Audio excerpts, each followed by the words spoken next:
Bill in Fallbrook, California, watching Free Speech TV. Hey, Bill, what's up? Yeah, Tom, I had a question about the electric cars.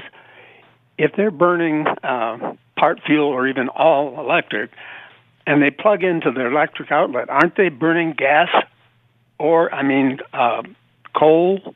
It depends on how the electricity was generated. If you're doing it in Portland, Oregon, and you're getting your electricity from the water power on the Columbia River, then you're burning water flowing down the Columbia River. Which, by the way, when we lived in Portland, it's about, I think, 3 or 4% more expensive, but you get electricity that's 100% hydropower.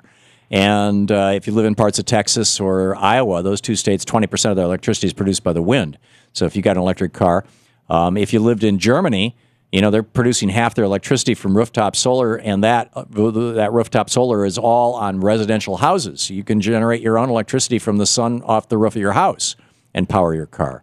So there's a lot of ways to do that. But you're right. If you're plugging your car in and you're getting the electricity from a coal-fired power plant, then you're basically burning coal in your car. The thing is, though, you burn less coal in your car via electricity because the big power plants are so much more efficient at converting coal into electricity than you would be burning an equivalent amount of gasoline in your car, because having all these little tiny motors in these cars, these 300 horsepower engines moving cars around, when probably out of that 300 horsepower, only 30 or 40 horsepower of it is really needed at any one given time. You only need the vast majority of it for acceleration. And in fact, I remember General Motors sponsored my radio program back 3 years ago or so, and for on our commercial stations, we would talk about this in the commercials, and for every month for 6 months, I think I had a different GM car, and one of them was this giant SUV that had an 8-cylinder engine in it, and when you're driving down the highway, 4 of the cylinders shut down. They literally stopped functioning, and it turned into a 4-cylinder engine. Because once you got up to highway speed, and here I am driving a 6,000-pound SUV down the highway at 65 miles an hour, and I'm looking down, and it's showing me that I'm getting 55, 60 miles to the gallon. So, having all these small power plants under the hoods of all our cars is wildly inefficient.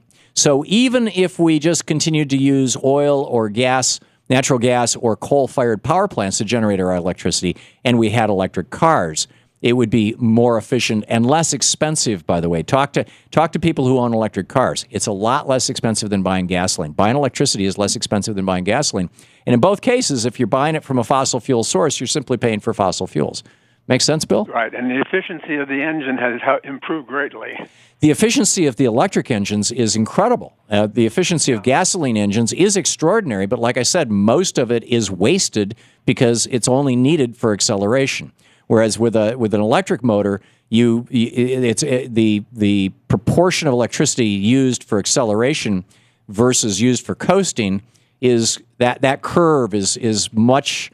I don't know if it would be flatter or steeper, which way you'd graph it, but it's different from the way an electric car works. And that's why the Chevy Volt, for example, is such a great idea, because the gasoline engine in the electric Volt is not, in the Chevy Volt, is not connected to the transmission.